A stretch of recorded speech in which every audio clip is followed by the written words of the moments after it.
Banglatown, East Side Detroit, over by Hamtramck. Artist Chris Schenk has a studio here.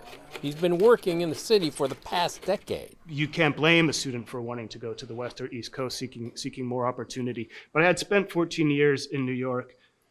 I had a decent understanding of how the cosmopolitan city worked and a good grasp of art history. What I needed was time alone to grow. Schenk came to Michigan to the Cranbrook Academy of Art, which led to this. Works made from styrofoam, foil, and a team to make them. The point of going to Cranbrook is to develop your own point of view. That's the goal. Our alufoil process was something I invented at Cranbrook through just a series of rapid iterations. The best advice I got there from a colleague was just try a lot of things.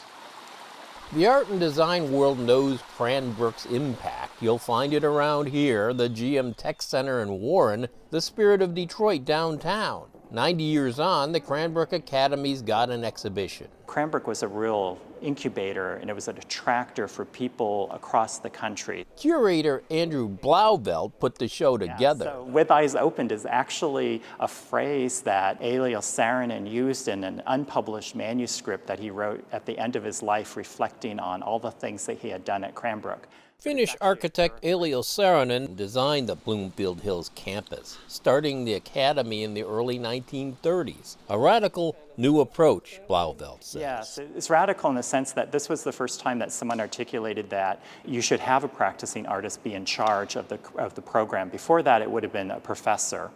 And in the United States, there was a lot of what we call maybe art theory, like principles of art making. So here, more doing than hearing people talk. Cranbrook recruited some leading artists like Carl Milles from Sweden. His figures surround the Orpheus Fountain. A fountain without a centerpiece, and here, the tiny model of what was supposed to go there. It's part of the Cranbrook mythology that Saarinen, who was the master architect, thought that the figure was too big and too much, which I would personally agree with at that scale. The full-size sculpture ended up in Stockholm, Sweden. Cranbrook's influence kept traveling far and wide. This painting by Jose Hoya, who came here in the late 1950s. He's considered a living treasure as an artist and has such an impactful career in bringing modernism to the Philippines. Here's Wokyeon Choi from Korea. Now she's considered one of the pivotal figures for helping introduce Western abstraction back into Korean culture. Frank Okada, a Japanese-American from Seattle. He helps introduce the idea of abstract expressionism into the Pacific Northwest. Cranbrook art, you can also see it at the TCF Center. Alum Sonia Clark's Healing Memorial, a participatory tapestry for those lost to the pandemic. A beaded prayer is a packet or an amulet that has a message in the inside, it's sealed shut, and it has at least one bead on the outside. Clark's work at the exhibition, a Confederate flag, threads meticulously extracted. I think for Sonia, for the artist, it's definitely a question of social justice. And so her artwork is often dedicated to those projects where she's trying to advance those kinds of issues and causes. Then there's design of the mid-century kind. Ruth Adler Schnee wanted to be an architect, off limits to women at the time, so she excelled at fabrics. She was basically developing a new industry, so her, along with a few guys actually, and another woman, really developed the whole modern era of textile design. Schnee and others like Florence Knoll of Knoll Furniture fame would help define modern interior design. Harry Bertoya, Cass Tech grad, he studied here, creating chairs from wire. At Cranbrook, Charles and Ray Eames learned to bend wood. With the war on, they made a leg splint into a work of art. Then came the chairs that permeated post-war America. Thank you, Ray. All right, Charles, let's start with the first one right here. The molded plywood chairs are a result of in a way, letting the mass production technique show through in the result. The traditional, what we call the Cranbrook canon, has been the figures of like Charles and Ray Eames and Florence Knoll and Harry Bertoya, all of these figures from mid-century. And they all did really amazing things. But that's not the complete story. Ken Isaacs led the school's design department in the 50s. In the 70s, he'd make his celebrated super chair when Watergate and an oil crisis were going on. So he was one of the pioneers in what we call DIY furniture design or do-it-yourself furniture. So we think he's a really important figure that has been kind of forgotten about, but happily we have his archive now at Cranbrook.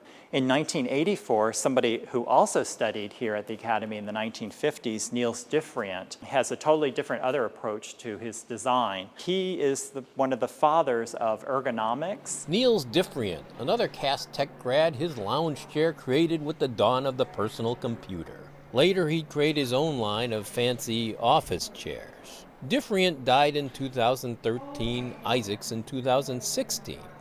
The next wave of designers carry on, but not so much with mass production in mind. Jack Craig, who has this piece here. This is from his thesis project done here at Cranbrook.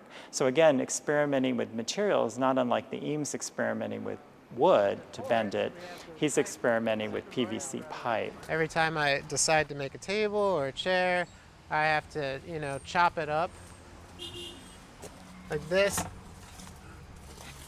This will be a chair someday. I'm going to these giant plumbing supply places that only deal with municipalities and giant contractors, and I show up asking for one pipe. I was more into the idea of what you get through this natural process, but what you get out of it is very industrial design looking curvatures. Jack Craig's work keeps evolving. So slowly I cinch, the pipe around these irregular features. He made an abandoned tool and die shop on Detroit's Lower East Side his studio after finishing at Cranbrook. I was not really that introduced to the city during my time. I do wish there was a stronger relationship, and I hope that's changing. Craig's connected to his neighborhood, like fellow alum Chris Schenk. I got to know my neighbors, and eventually my work required assistants. So my first assistants were my neighbors who lived adjacently across the street, and that's how I got to know my community. That's how I got to be a part of the community. Schenk's work, too, featured in the Cranbrook exhibition amongst all those other pieces. The influence of Eames is strong. I mean, the ghosts are there. You feel the inspiration and the pressure. Cranbrook is a school of making, theory and practice, heavy on the practice. That's fine.